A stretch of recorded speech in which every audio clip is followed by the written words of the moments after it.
Camille referma le dossier budgétaire du 3e trimestre et leva les yeux vers l'écran de projection. Les chiffres de la filiale logistique affichaient un écart de 11% par rapport aux prévisions, et 3 directeurs attendaient son analyse. Elle ouvrit la bouche pour commencer quand son téléphone vibra contre la table. Julien. Il n'appelait jamais pendant les réunions. En 10 ans de mariage, il avait intégré cette règle comme toutes les autres, avec cette docilité apparente qui, Camille le comprendrait plus tard, n'avait jamais été de la douceur, mais de l'indifférence. Elle s'excusa d'un geste, sortit dans le couloir et décrocha. « C'est fait. J'ai vendu l'appartement. 1,8 million. J'ai viré ma part sur mon compte. Rentre chez ta mère, Camille. C'est fini. » Sa voix était plate, presque administrative. Camille resta immobile, le téléphone contre l'oreille, le regard posé sur le parking à travers la baie vitrée. Et pendant quelques secondes, elle n'entendit plus rien. Ni les mots de Julien, ni le bourdonnement de la climatisation, ni ses propres pensées. Puis, tout revint d'un coup, net et tranchant. « D'accord, » dit-elle. Elle raccrocha, retourna dans la salle de réunion, présenta son analyse pendant 45 minutes, sans que personne ne remarque quoi que ce soit. Puis elle rassembla ses affaires, prévint Sandrine qu'elle partait plus tôt et prit sa voiture en direction des hauts pavés. L'appartement occupait le dernier étage d'un ancien entrepôt réhabilité, 130 mètres carrés de poutres apparentes qu'ils avaient achetées ensemble 8 ans plus tôt, quand Julien n'était encore ingénieur commercial chez Airbus Atlantique et que Nantes leur semblait être exactement la ville où construire une vie. Camille monta les 4 étages à pied et quand elle poussa la porte, elle entendit des rires. Ils étaient dans le salon. Julien, sa mère Mireille, sa sœur Nathalie et son beau-frère Éric, assis autour de la table basse, une bouteille de crément de Loire ouverte entre les verres. Mireille portait son chemisier en soie crème, celui qu'elle réservait aux occasions qu'elle estimait méritées, et son sourire en apercevant Camille avait cette qualité particulière des victoires longtemps attendues. « Ah, te voilà », dit Julien en levant son verre. Nathalie détourna le regard. Éric fixa le sol. Seule Mireille soutint les yeux de Camille avec une satisfaction tranquille, parfaitement droite dans le fauteuil que Camille avait choisi elle-même chez un antiquaire de Clisson. Camille ne cria pas, ne pleura pas. Son regard parcourut la pièce, s'arrêta sur l'acte de vente posé à côté de la bouteille, et ses yeux de contrôleuse de gestion firent en 3 secondes ce que la plupart des gens auraient mis 1 semaine à comprendre. Une seule signature. Celle de Julien. Aucune mention de son consentement, aucune procuration. Juste le paraphe nerveux de son mari sur un acte qui engageait un bien commun acquis pendant le mariage. Elle inspira lentement. « Tu n'imagines pas à quel point tu me rends service. » Julien rit, un rire court et satisfait. Mireille aussi, un soupir de contentement, celui d'une femme qui avait attendu 10 ans que son fils se débarrasse enfin de cette fille de secrétaire médicale. Camille prit son sac, son manteau et le carnet de croquis qu'elle gardait dans le tiroir de l'entrée depuis qu'elle avait arrêté de dessiner. Elle ne prit rien d'autre.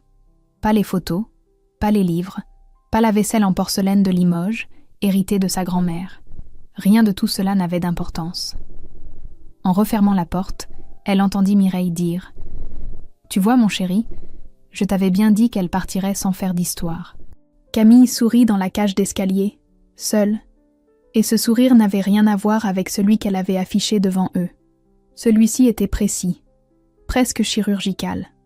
Le sourire d'une femme qui sait lire un acte juridique et qui vient de comprendre que son mari, en croyant la détruire, s'est mis la corde au cou.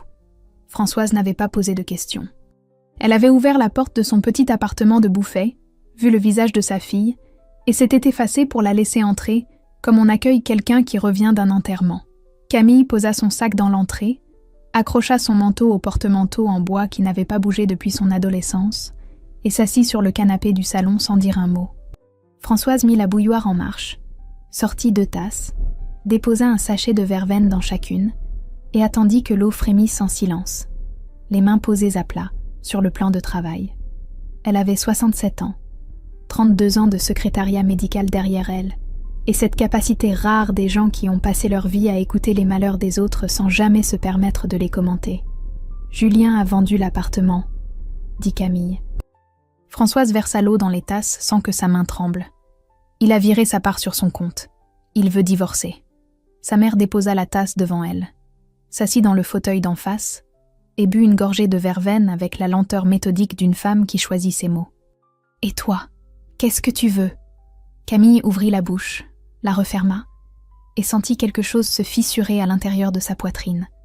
Une fêlure fine et profonde qui partait du sternum et irradiait jusqu'à la gorge. Elle ne pleura pas devant sa mère. Elle but sa verveine, dit qu'elle était fatiguée, embrassa Françoise sur la joue et se retira dans l'ancienne chambre où le lit simple était toujours fait, comme si sa mère avait toujours su qu'un jour, sa fille reviendrait dormir entre ses murs. C'est dans la salle de bain, assise par terre contre la baignoire, que Camille s'effondra. Pas de sanglots spectaculaires. Juste des larmes silencieuses qui coulèrent le long de ses joues, et cette douleur sourde qui n'avait rien à voir avec l'appartement ni avec l'argent, mais tout à voir avec le fait qu'un homme, à qui elle avait donné 10 ans de sa vie, venait de la congédier par téléphone en 20 secondes, sous les applaudissements muets de sa mère. 10 ans à croire que la routine était de la solidité, que le silence entre eux était de la sérénité et non pas du vide, que Mireille finirait par l'accepter si elle se montrait suffisamment patiente et suffisamment irréprochable. Elle s'endormit par terre, se réveilla à 4 heures du matin avec une douleur dans la nuque et une certitude froide dans le ventre. Elle avait 38 ans, un métier qu'elle maîtrisait et un mari qui l'avait traité comme un meuble qu'on revend avec l'appartement. Le lendemain matin, Françoise prépara le petit déjeuner sans évoquer la nuit. Elle posa des tartines, de la confiture de Mirabelle qu'elle faisait elle-même chaque été, et un café serré dans le bol bleu que Camille utilisait depuis le collège. Camille appela Sandrine à 9 heures. Sa collègue et seule vraie amie au sein du groupe décrocha à la première sonnerie. « Dis-moi que tu plaisantes. »« J'aimerais bien. »« Il a vendu sans ta signature ? Légalement, c'est pas possible, Camille. »« Je sais. » Un silence. Sandrine avait compris. L'acte était posé sur la table. Une seule signature. La sienne. Donc le notaire a merdé, ou Julien a menti à tout le monde. Sandrine souffla longuement dans le combiné. « Tu dois voir un avocat. Aujourd'hui. » « Je connais quelqu'un, maître Garnier. Elle a géré le divorce de ma cousine. Un dossier compliqué avec un bien immobilier. Elle est solide. » Camille nota le nom sur le dos d'une enveloppe que sa mère avait laissée près du téléphone fixe. Après avoir raccroché, elle resta assise à la table de la cuisine, les mains autour du bol bleu. Une part d'elle attendait encore que Julien appelle pour dire que c'était une erreur, un moment de folie.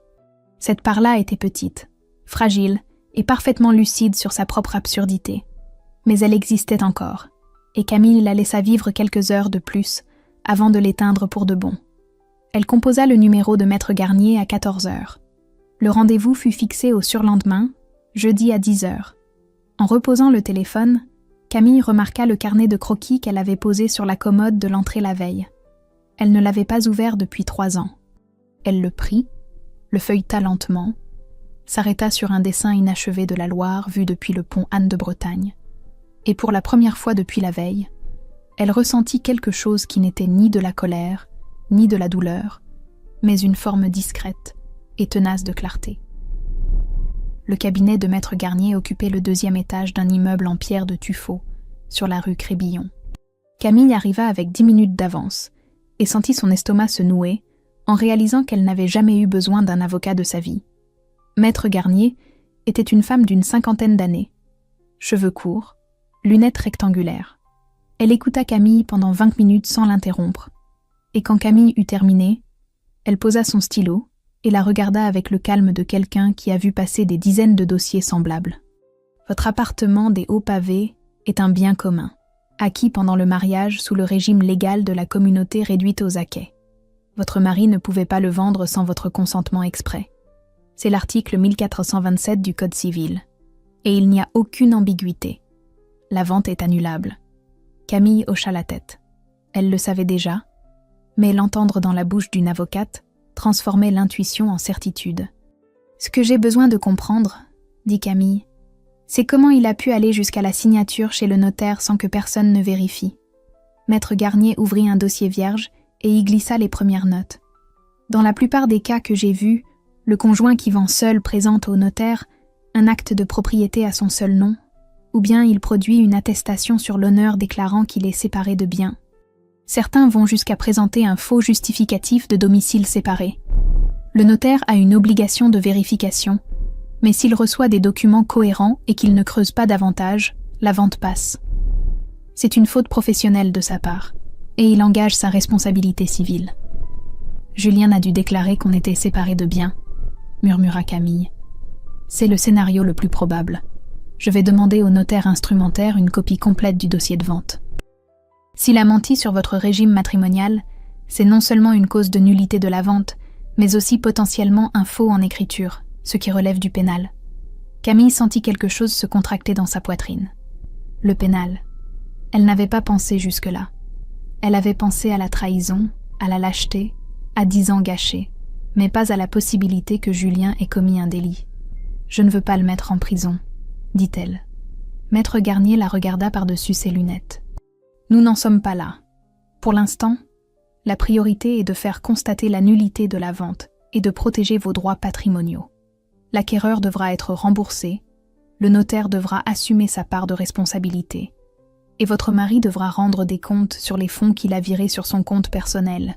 Chaque chose en son temps. » Camille sortit du cabinet 1 heure plus tard. La pluie fine de novembre tombait sur la rue Crébillon. Elle s'arrêta sous l'auvent d'une librairie et appela Sandrine. L'avocate confirme tout. La vente est annulable. Julien a probablement menti au notaire sur notre régime matrimonial. Et maintenant ? Maintenant, on attend que le notaire transmette le dossier complet. Et Julien ? Il sait que tu as vu une avocate ? Non. Camille raccrocha et resta immobile sous l'auvent. Elle pensa à Julien, à son rire quand elle avait pris son sac, à sa certitude d'avoir gagné. Il ne savait pas encore. Il trinquait probablement encore avec Mireille, convaincu que Camille signerait les papiers du divorce sans résister, parce que c'est ce que Mireille avait toujours dit d'elle, qu'elle était trop douce, trop fille de secrétaire pour se battre. Son téléphone vibra. Un message de Julien. « Tu peux passer récupérer tes affaires samedi. J'ai mis des cartons dans l'entrée. » Camille relut le message 2 fois. Des cartons dans l'entrée. 10 ans de vie commune empaquetés dans du carton ondulé, comme des fournitures de bureau qu'on déménage entre 2 étages. Elle faillit répondre, tapa 3 mots, les effaça, puis verrouilla son téléphone et le glissa dans sa poche. Elle ne répondit pas. Ce silence, Julien ne le comprendrait que bien plus tard. Pour l'instant, il devait le prendre pour de la résignation. Mais ce n'était pas de la résignation. C'était le calme précis et méthodique d'une femme qui a passé 15 ans à analyser des bilans, à repérer les écarts, à poser les bonnes questions au mauvais moment, et qui venait d'appliquer exactement les mêmes compétences à sa propre vie.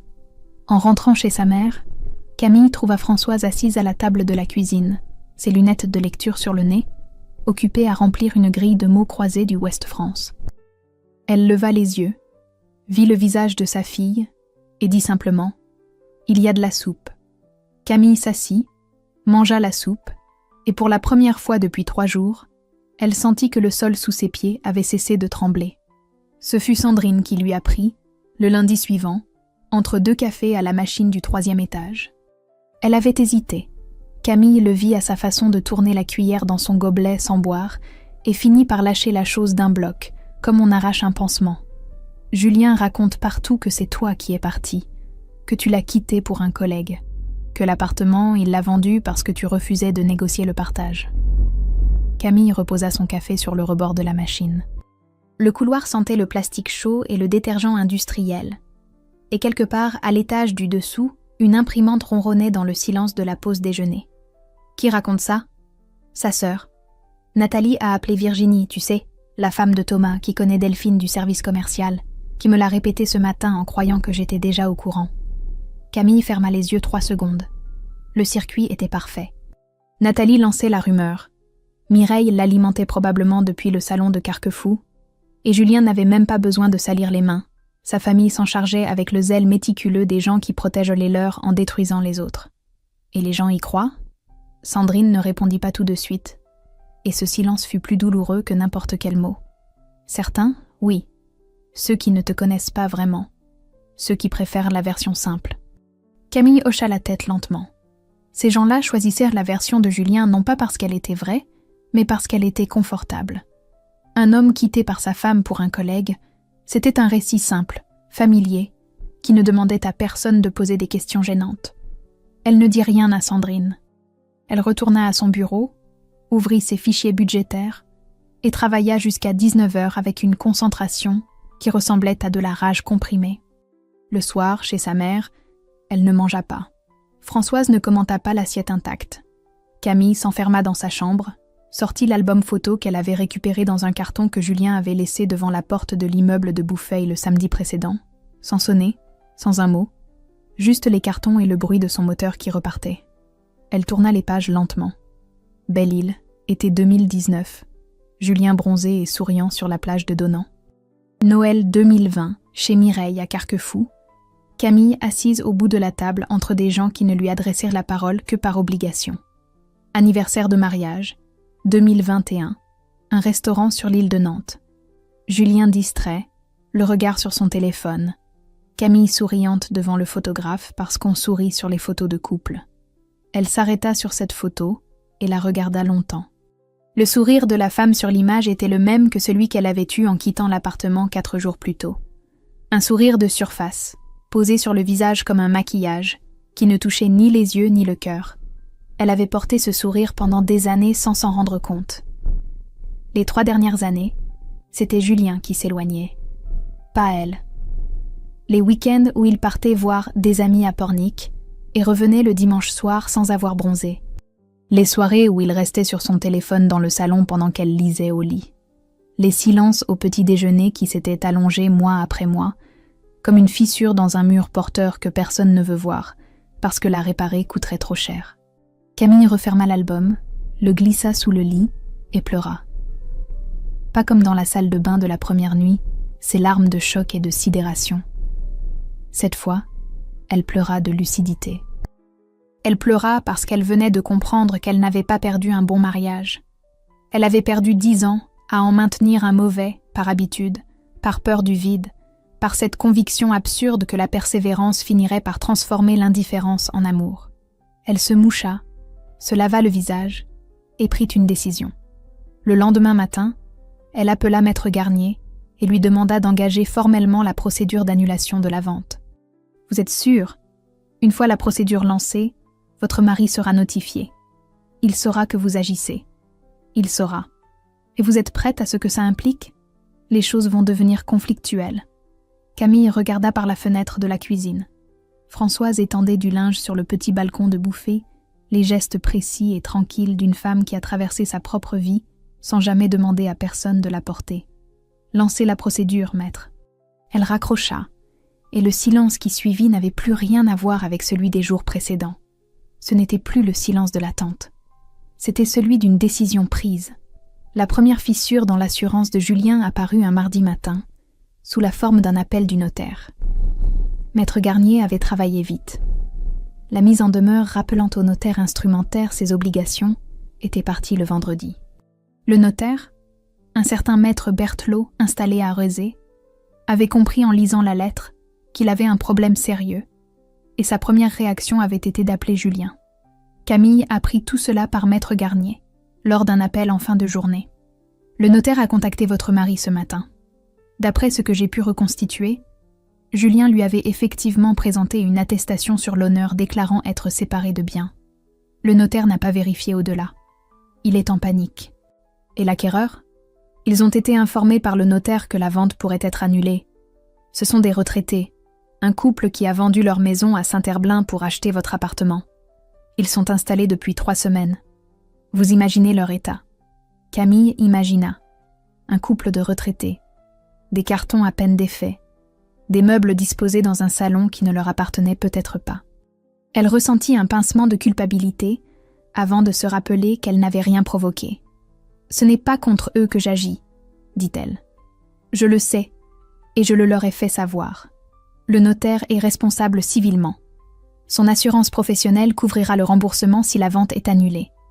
Les acquéreurs ne perdront pas leur argent. Mais le processus prendra du temps. » Camille raccrocha et resta assise dans la cuisine de Bouffay, les mains à plat sur la table. Françoise préparait le dîner sans rien demander, comme chaque soir, et le bruit régulier du couteau sur la planche à découper avait quelque chose de rassurant, un métronome domestique qui maintenait le rythme des jours pendant que tout le reste vacillait. C'est Sandrine qui lui apporta la deuxième révélation. 2 jours plus tard, dans le parking du bureau, à l'abri des oreilles du 3e étage. J'ai appris quelque chose sur Julien, et je ne sais pas si tu veux l'entendre. Ah, Camille attendit. Mon cousin Frédéric travaille à la BNP du centre-ville.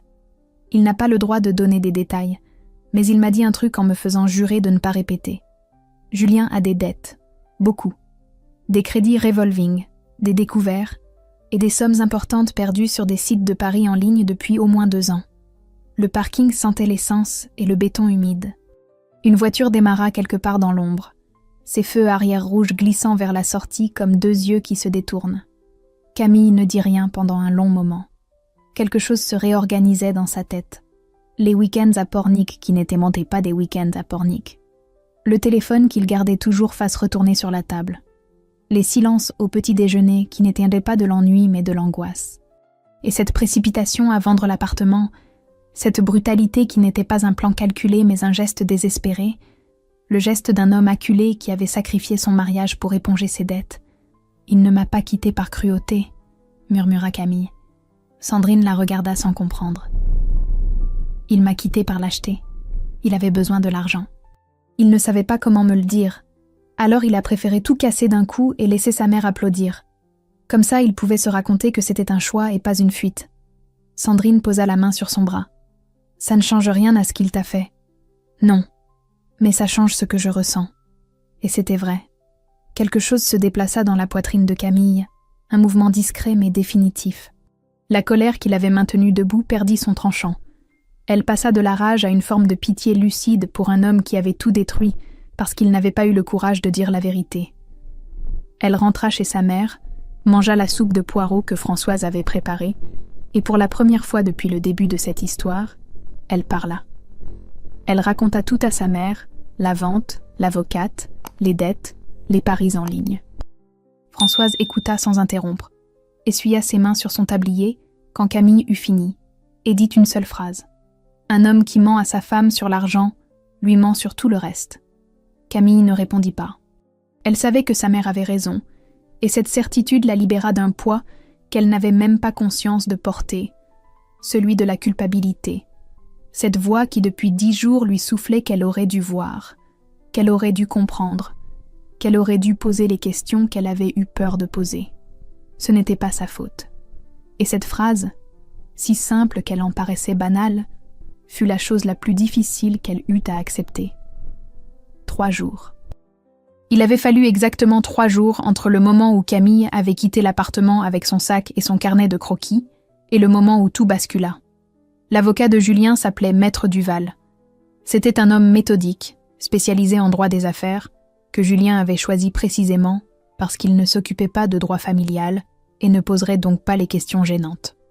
Mais Maître Duval était avant tout un juriste, et quand il reçut la notification de la procédure engagée par Maître Garnier, il fit ce que n'importe quel juriste compétent aurait fait. Il demanda à voir le dossier complet. Ce qu'il découvrit le fit décrocher son téléphone immédiatement. « Monsieur Renaud, il faut qu'on se voie. Aujourd'hui. » Julien arriva au cabinet à 16 heures, persuadé qu'il s'agissait d'une formalité. Il entra avec le sourire prudent d'un homme qui croit encore maîtriser la situation. Il ressortit 40 minutes plus tard sans ce sourire. Maître Duval lui avait exposé les faits avec la précision clinique d'un chirurgien qui annonce un diagnostic. La vente de l'appartement des Hauts-Pavés était nulle. L'attestation sur l'honneur déclarant un régime de séparation de biens constituait un faux en écriture. Le notaire, Maître Berthelot, avait déjà contacté son assurance professionnelle et envisageait de déposer plainte contre Julien pour l'avoir induit en erreur. L'acquéreur pouvait se retourner contre Julien pour dommages et intérêts. Et Camille, en tant que copropriétaire lésé, était en position de force absolue. Vous comprenez ce que cela signifie, monsieur Renaud ? Votre femme n'a même pas besoin de porter plainte. Le notaire le fera pour elle. Et si le parquet s'en mêle, on parle de faux et usage de faux, ce qui est un délit passible de 3 ans d'emprisonnement. Julien n'avait rien dit, parce qu'il n'y avait rien à dire. La vente rapide, l'argent viré, les dettes partiellement épongées, la rupture présentée comme un choix viril, Tout venait de s'effondrer en 40 minutes dans un bureau du boulevard Guisteau. Il appela Mireille depuis le parking. Pour la première fois en 38 ans, sa mère n'eut rien à répondre. Pas de conseils, pas de « On va trouver une solution, mon chéri ». Juste un silence long et creux.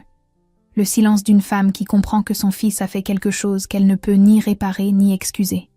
Julien raccrocha et conduisit jusqu'à Bouffay. Camille rentrait du travail quand elle le vit. Il était debout devant l'immeuble de Françoise, adossé à sa voiture. Il avait maigri, ses yeux étaient rouges, et il avait cette posture affaissée des gens dont la colonne vertébrale ne soutient plus rien. Elle s'arrêta à 3 mètres de lui. Camille. Sa voix était méconnaissable. Plus rien de l'assurance plate du coup de téléphone, plus rien du rire satisfait du salon. Juste un filet de voix cassée qui cherchait ses mots. « Je suis désolée. Je sais que ça ne suffit pas. Je sais que j'ai tout détruit. Mais il faut que tu comprennes. J'étais acculée. Les dettes, les paris. Je ne savais plus quoi faire. J'ai paniqué. J'ai fait la pire chose de ma vie, et je le sais. » Camille ne bougea pas. Elle le regarda, et ce qu'elle vit ne fut ni le mari qu'elle avait aimé, ni l'homme qui l'avait trahi, mais quelqu'un d'autre. Un inconnu pathétique qui avait joué leur vie commune sur un écran d'ordinateur et qui venait maintenant lui demander de ramasser les morceaux. « S'il te plaît, Camille, dis à ton avocate d'arrêter la procédure. On peut trouver un arrangement. Je te rembourserai ta part. Je trouverai un moyen. Je te jure que je trouverai. » Il tomba à genoux sur le trottoir. Littéralement. Ses genoux heurtèrent le béton mouillé de novembre avec un bruit sourd, et ses mains se posèrent sur les pavés comme celles d'un homme qui prie, sauf qu'il ne priait pas, il suppliait, et la différence entre les deux est que la prière s'adresse à quelqu'un qui peut pardonner, tandis que la supplication s'adresse à quelqu'un qui n'en a plus l'obligation. Camille le regarda longuement. Une voisine de l'immeuble passa derrière elle, ralentit le pas, détourna les yeux et disparut dans le hall. La pluie commençait à tomber, fine et froide, et Julien restait à genoux sur le trottoir de Bouffay, trempé, défait. Quand Camille parla enfin, sa voix était calme, sans colère, sans mépris, juste une tristesse limpide qui pesait plus lourd que n'importe quel cri. « Tu aurais pu me parler de tes dettes, Julien. On aurait trouvé une solution. On aurait vendu l'appartement ensemble, remboursé ce qu'il fallait rembourser, et peut-être qu'on serait encore debout tous les deux. Mais tu as choisi ta mère plutôt que ta femme. Tu as choisi le mensonge plutôt que la confiance. Et ça, je ne peux pas le réparer. » Elle le contourna, poussa la porte de l'immeuble et monta les escaliers sans se retourner. Elle ne dormit pas cette nuit-là, non pas à cause de la colère, ni de la tristesse, mais à cause d'une question qui tournait dans sa tête comme un animal en cage et qui refusait de se laisser attraper. Qu'est-ce qu'elle voulait, exactement? Maître Garnier lui avait envoyé un message dans la soirée, après que Julien eut quitté le trottoir de Bouffay.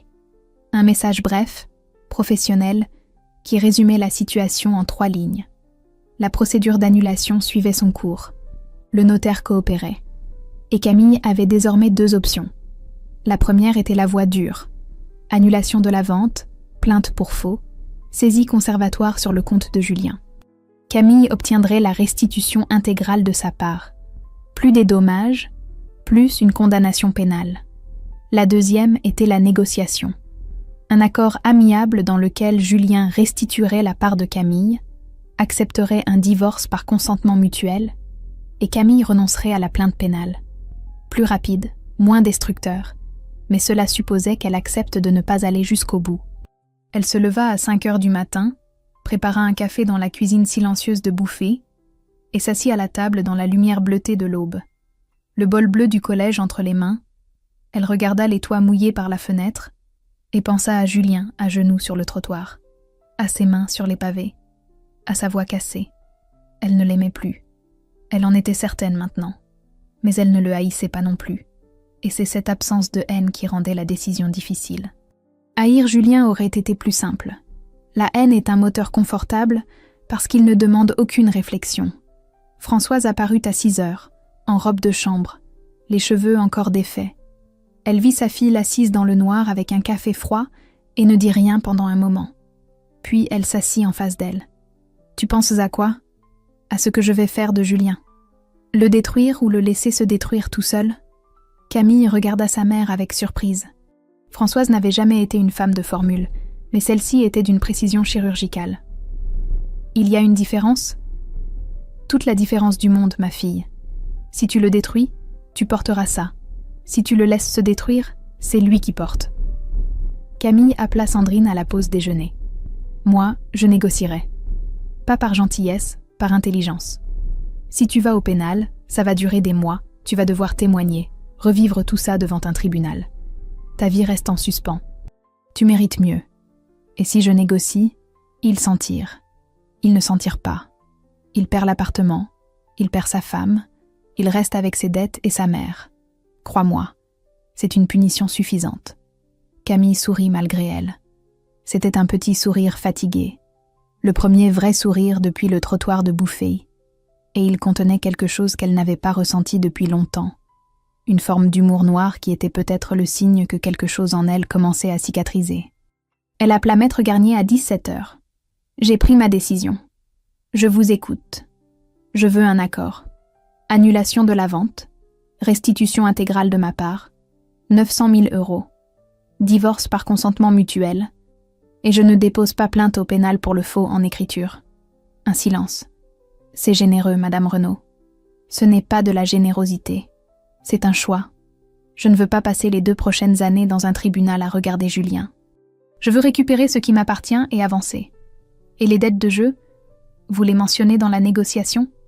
Camille hésita. Elle savait que cette information était une arme. Si les dettes de jeu de Julien étaient révélées dans le cadre de la procédure, sa position deviendrait encore plus fragile. Et Mireille, qui ne savait probablement rien, découvrirait que son fils n'était pas la victime qu'elle croyait défendre. Non, je garde le silence sur les dettes. Par décence. Pas pour lui, pour moi. Je ne veux pas devenir le genre de personne qui utilise la honte de quelqu'un comme monnaie d'échange. Maître Garnier marqua une pause, et quand elle reprit la parole, sa voix avait perdu son ton strictement professionnel pour laisser transparaître quelque chose qui ressemblait à du respect. Je transmets votre proposition à Maître Duval demain matin. Je vous tiens informé. Camille raccrocha. Par la fenêtre de la cuisine, elle vit que la pluie avait cessé et qu'un reste de lumière orange persistait au-dessus des toits de Bouffay. Elle ouvrit le carnet de croquis à la page du pont Anne de Bretagne, prit un crayon, et pour la première fois depuis 3 ans, elle dessina. Julien accepta l'accord en moins de 24 heures. Maître Duval avait dû lui expliquer, avec la patience résignée d'un homme qui sait que son client n'a plus aucune carte à jouer, que la proposition de Camille était non seulement raisonnable, mais miraculeusement clémente, et que toute tentative de négociation à la baisse serait accueillie par Maître Garnier avec le mépris qu'elle méritait. La vente fut annulée par voie judiciaire. Le notaire, dont l'assurance professionnelle couvrit le remboursement des acquéreurs, reçut un blâme de la chambre départementale. Le couple de retraités de Saint-Herblain récupéra son argent et Camille apprit par Maître Garnier qu'il ne lui en voulait pas.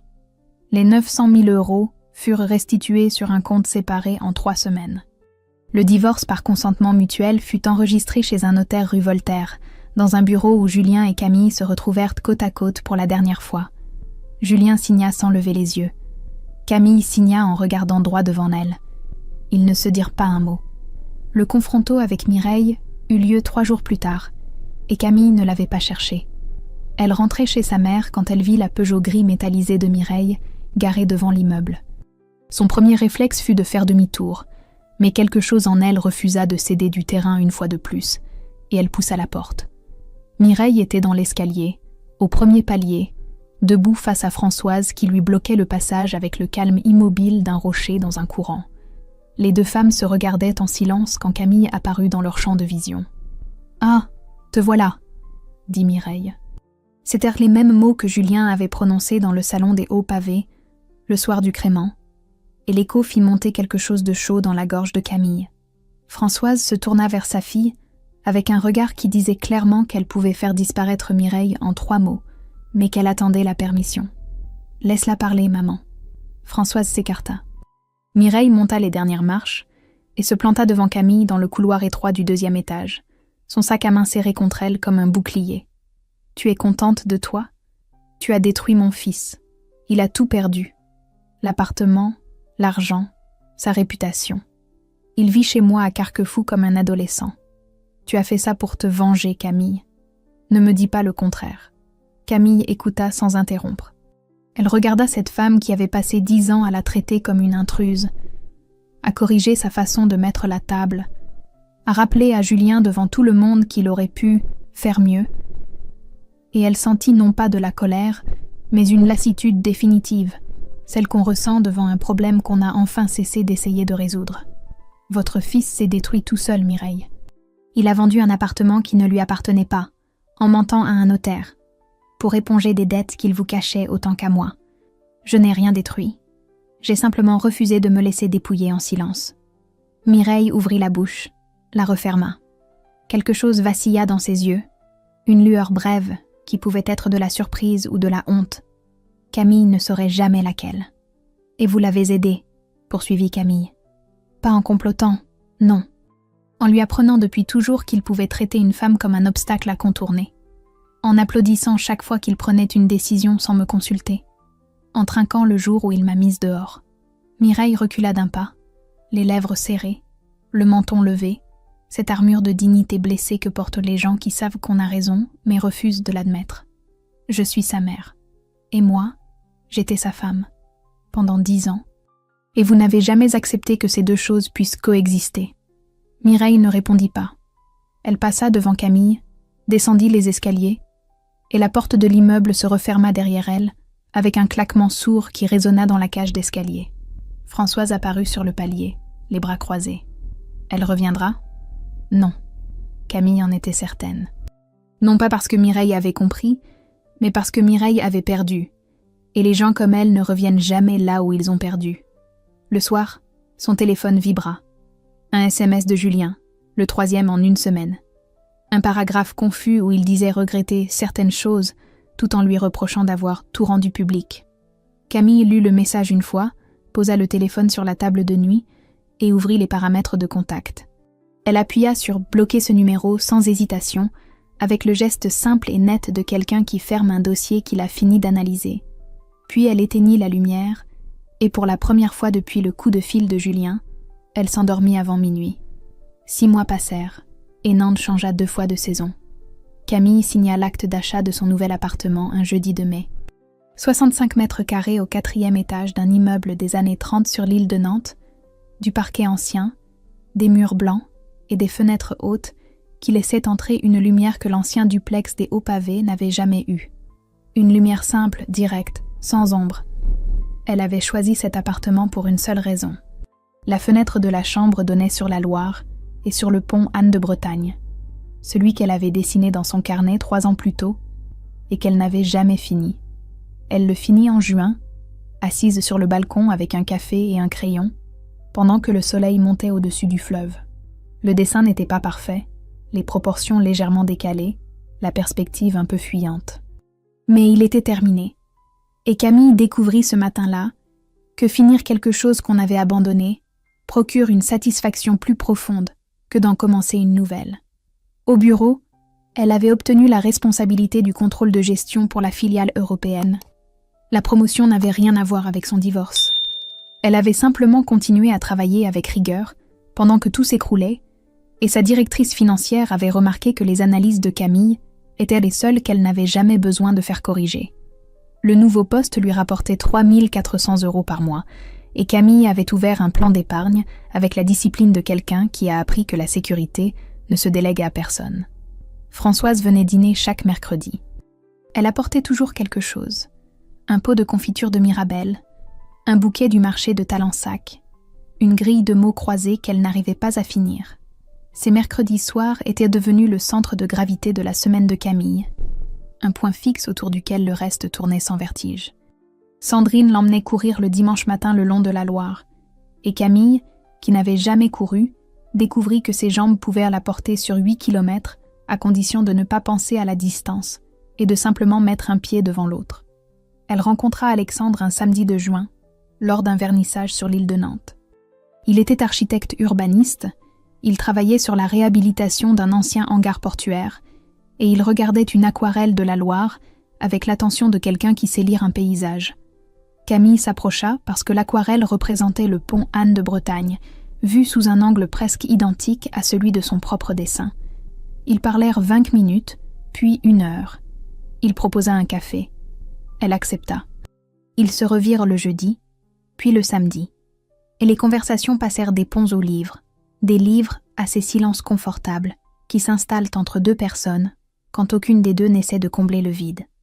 Camille ne savait pas ce que c'était, ni ce que ça deviendrait, mais le sourire qu'elle avait en lui répondant n'avait rien à voir avec celui qu'elle avait porté pendant 10 ans. Celui-ci partait de l'intérieur et montait sans effort. Julien vivait chez Mireille à Carquefou. Il avait perdu son poste chez Airbus Atlantique à cause des absences répétées que les dettes et les procédures avaient engendrées. Il avait déposé un dossier de surendettement et suivait une thérapie pour l'addiction aux jeux en ligne. Camille l'apprit par Sandrine, qui le tenait de Delphine, qui le tenait de Nathalie. Elle n'éprouva rien en l'apprenant. Ni satisfaction, ni pitié, ni tristesse. Juste une absence totale de sensations, comme lorsqu'on passe devant un immeuble où l'on a vécu autrefois et qu'on ne ressent rien parce que la personne qui y vivait n'existe plus. Un soir de juillet, en rangeant un tiroir de sa commode, elle tomba sur son ancien téléphone. Elle le ralluma par curiosité, attendit que l'écran s'éclaire et ouvrit la conversation WhatsApp avec Julien. Des centaines de messages, des années de « je rentre tard », de « tu veux quoi pour le dîner », de « bonne nuit », envoyés depuis la pièce d'à côté. Elle fit défiler la conversation jusqu'au dernier message de Julien, celui des cartons dans l'entrée, et resta immobile un moment. Puis elle appuya sur « supprimer la conversation », confirma et posa le téléphone sur la commode. Le lendemain matin, elle ouvrit les volets de sa chambre sur l'île de Nantes, vit le pont Anne de Bretagne dans la lumière de juillet et prépara son café dans la cuisine silencieuse de son appartement à elle, celui que personne ne pouvait vendre sans son consentement, celui où personne ne trinquait à sa disparition, celui où le seul bruit était le murmure de la bouilloire et, quelque part en dessous, le souffle patient et continu de la Loire.